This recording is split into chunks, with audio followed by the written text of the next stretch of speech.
Hi, and welcome to Goodnight Zoo. You can tune in here every week to hear a new bedtime story. My name is Kevin Kerr. My job here at the Toronto Zoo is the manager of our species recovery programs. So I'm overseeing our programs where we're monitoring wildlife and helping put animals back in their natural habitats. I look at a variety of different animals, including turtles, bats, and aquatic species. And I've also focused a little bit on bees in the past. That brings us to tonight's story. We're going to read The Beeman. So get yourself cozy, grab a stuffy, and get ready for a bedtime story. Tonight's story is The Beeman by Laurie Krebs and Valeria. This story takes a peek at a young person in the grandpa who likes to look after honeybees. Now here nearby, you can actually find lots of different types of bees in your backyard, your garden, in your neighborhood. Not just ones that look after honey. So maybe we'll talk a little bit about some of the other bees you can find as we go along and read this story. And it opens with a lovely poem, which can be applied to pretty much any bee. Bees. There wouldn't be sunflowers, wouldn't be peas, wouldn't be apples on apple trees, if it weren't for fuzzy old, buzzy old bees, dusting pollen from off their leaves. That's by Fisher.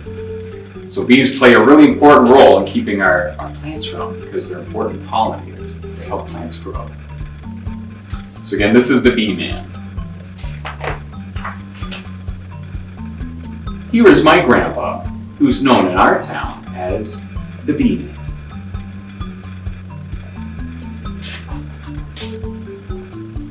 Here is his jacket with zipped up hood that covers his face just the way it should when he visits his hives as the Beeman.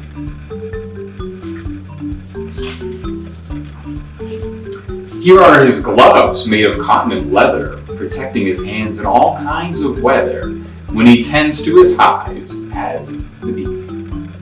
Now protecting his hands from what do you think? From bee stings, right? So some of our local bees actually don't even sting at all. So there's lots of different types of bees out there. Here is the beehive where all the bees sleep, tucked into a box called a shallow or deep, and then placed on a stand by the Beeman. Brilliant and colorful. Here's the smoker that calms down the bees, and a hive tool that opens the beehive with ease. For a much closer look by the Beeman. Now they need to calm the bees down because that's their home. That's when we worry about getting stung by a bee and get too close to a nest. You watch them feed, we don't have to worry about them quite so much. Here is the queen bee who does her job well and lays tiny eggs in a six-sided cell. She's the heart of the hive, says the Beeman.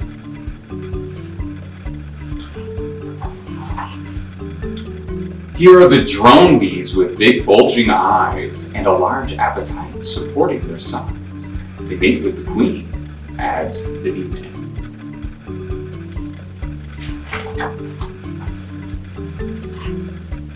Here are the workers, 10,000 or more, who gather the nectar to bring back and store in honeycomb cells for the Beeman. Thousands of bees, because these are bees that all live together. Some of the bees that live by us actually live alone, called solitary bees. Now here are the house bees with swift-moving wings that dry up the nectar of worker bees, making honey for me and the Beeman.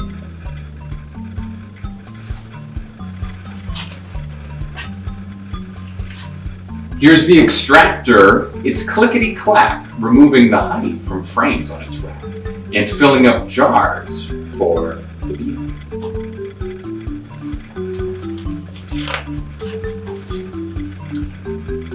Here's some of the honey returned to the hive. It's food for the bees to help them survive the long winter days with the Beeman.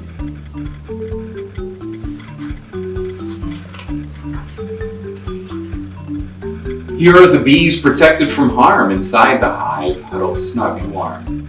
So they'll be here next year, says the Beeman.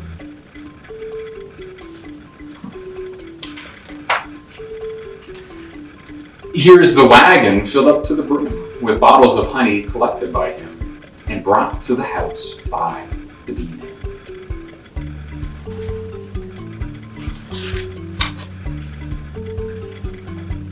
Here are the muffins, all warm and delicious. with dripping with honey on Grandpa's best dishes.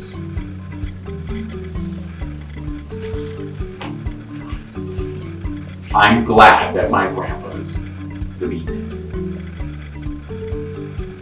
So if you want to learn more about bees in your neighborhood, you can check out a book like this, which has lovely extra pieces of information about honeybees and how they live, and different facts about honey and beekeeping. You can learn about the other types of bees that live in your neighborhood, all sorts of wonderful things like Toronto's own bicolored sweat bee, brilliant emerald bee that lives in our area too. Lots to learn. So that's the end of our book, The Beeman. Thanks for joining us for your bedtime story this evening. Hope you have sweet dreams. And don't forget to tune in next week for another episode of Goodnight Zoo. See you then.